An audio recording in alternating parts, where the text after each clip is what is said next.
hope you're doing well. This is the Flash Briefing, and my name is Drew Creekmer. I'm a wealth advisor at Creekmer Wealth, and I'm here with Andy Anderson, our Director of Financial Planning, and a wealth advisor with our clients in our Illinois office locations. Andy, how you doing today? I'm doing well. How are things going out in your area? They're good, man. It's we got the fall foliage up in the mountains. It's beautiful. It's hard to Yeah, beat right now. yeah. I believe it. Yeah, I Yeah, just heard that the leaves are starting to turn in our area. I haven't seen any myself, but I think we're getting to that point. yeah. Nice, nice. And has harvest started yet, or are you guys not seeing that yet? Has what started? Harvest? Harvest. Yeah. Yeah. Actually, I think some of the farmers are getting out there early and getting that done. We haven't had a lot of rain recently, so I think that's Yeah. allowed them to get out there and start working on that. Good, good. Hopefully it's a good year. So, well, hey, let's hop into it. Today we're going to talk about really what's going on in the world. We're going to talk about markets, what's driving markets, the economy at large. We know from just talking with our clients that there's a lot of questions out there. There's also a lot of noise out there.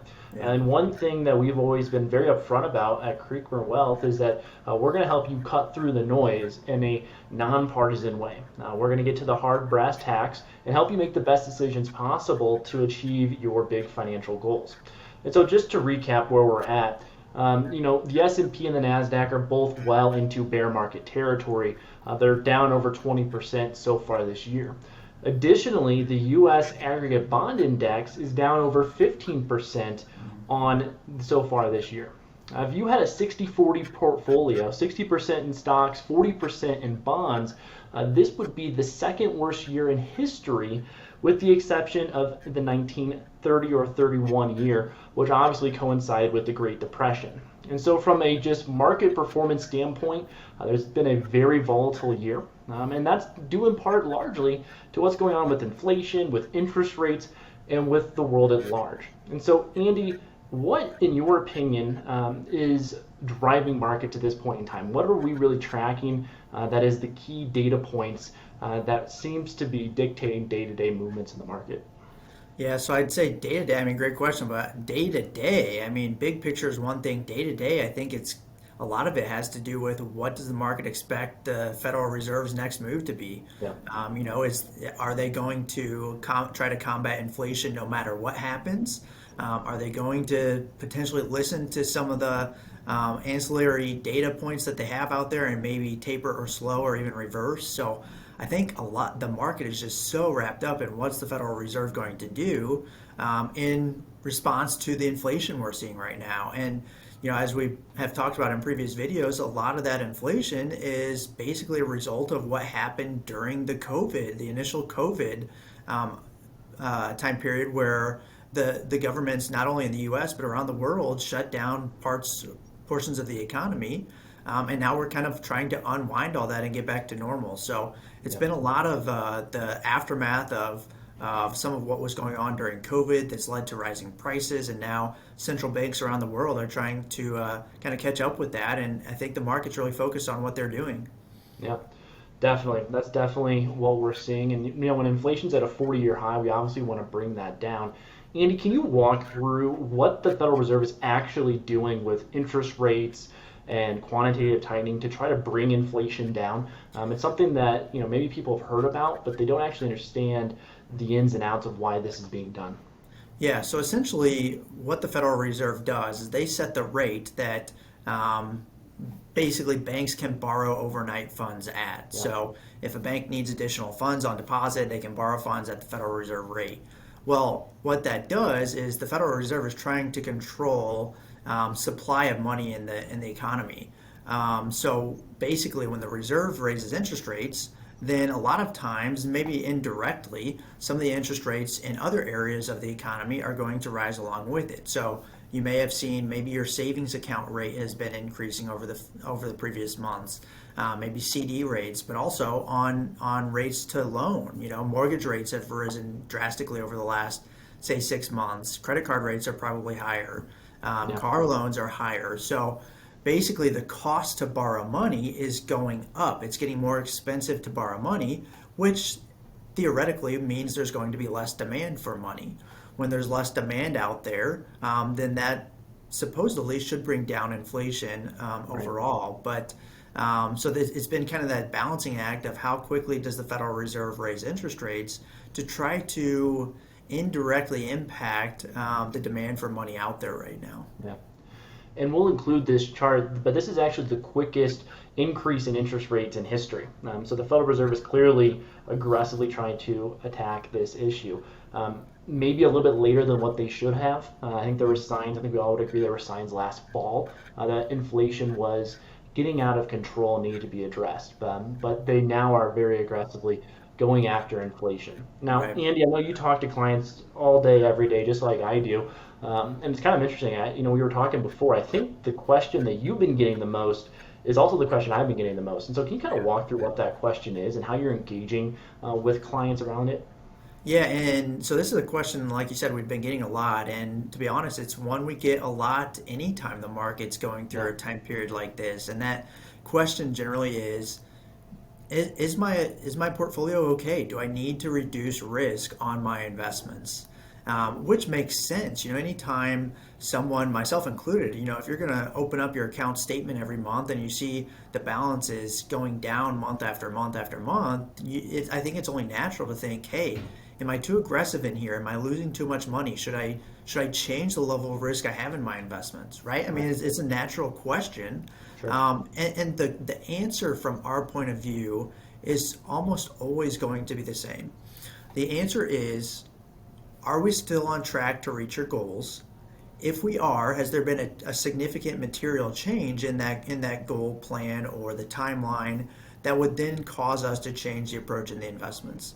Because the reality is, I mean, Drew, you and I talk about this all the time, but our job as planners, as portfolio managers, is to try to forecast though what could happen in a negative stock market before that ultimately comes. So our job is to make sure that we're setting up the portfolio from a risk level, from an income level, from a liquidity level correctly prior to a time like this, to a time like we're having right now in the market, so that those people who are either in retirement, approaching retirement, or even years away from retirement, that their risk level, their income level, all that is set up correctly when something like this comes along. Yeah. So what we do at every meeting is we're always going to ask and say, hey, what are your goals you're working towards? What's your time frame for that? Based on the answer to those questions, we're going to pick and choose tools, investment strategies, risky assets, safe assets that line up with those goals and that time frame. Because the reality is, we don't know when the market's going to drop like it has this year. Sometimes there's signs, sometimes there's not, but nobody's ever able to predict it with any consistent accuracy. So without knowing when the market will drop like it has, our best bet in most cases is to strictly set up the plan ahead of time and then stick to it throughout a period like this, knowing that we've got everything in the right position when something like this comes along. Yeah.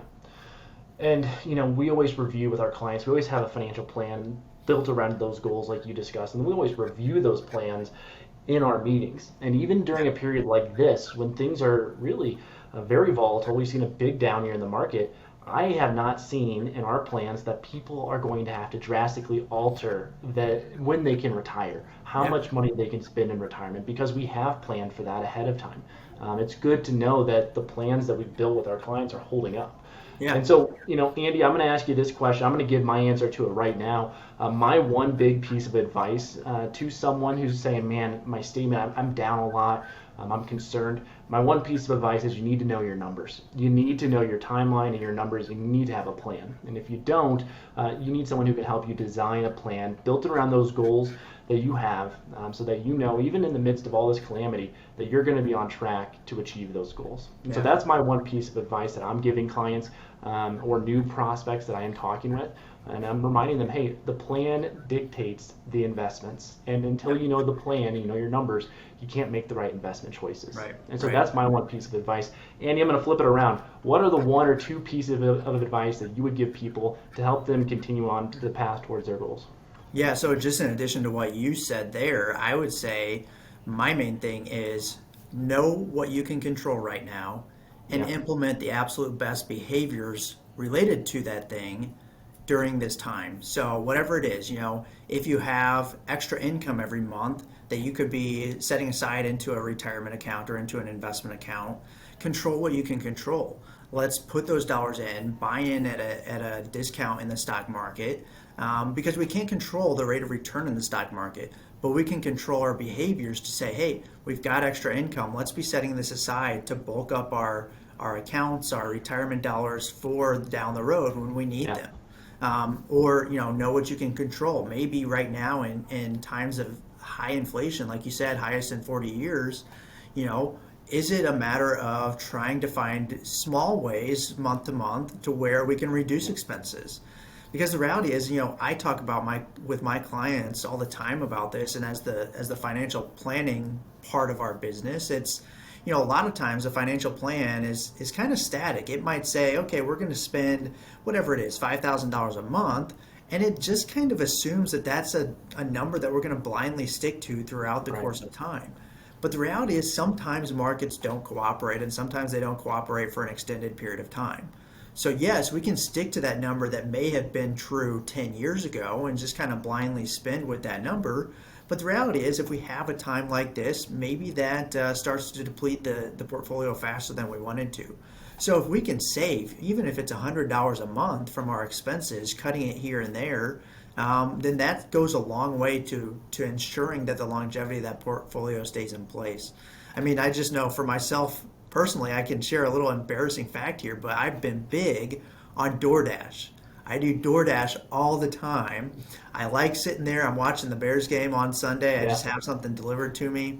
Well, I found out I can save about $100 a month just by cutting down DoorDash and going and picking up my own food, when I want to eat out. So it's a small thing, can I spend the extra 5-10 minutes to go pick up my food? I can, yeah, and saving $100 is worth it to me. So it's things like that, look through and see what can I control, and then try to make the absolute best decisions related to that. Awesome. I think we've covered it. Know the big picture, know your numbers, and then make those micro decisions to help you continually navigate some choppy waters. Absolutely. So, yeah. Awesome. That's a good deal. Well, hey everyone, we hope you found this insightful. We covered a pretty high level overview of the markets and just some general advice. But if you want to have a conversation with myself or Andy or one of our other advisors, we'd love to have a 15-minute conversation with you just to hear about what your questions are, what you're going through, and any potential advice that we could give you. We're more than happy to connect with you. So thanks for your time. Hope you found this helpful and look forward to talking with you soon.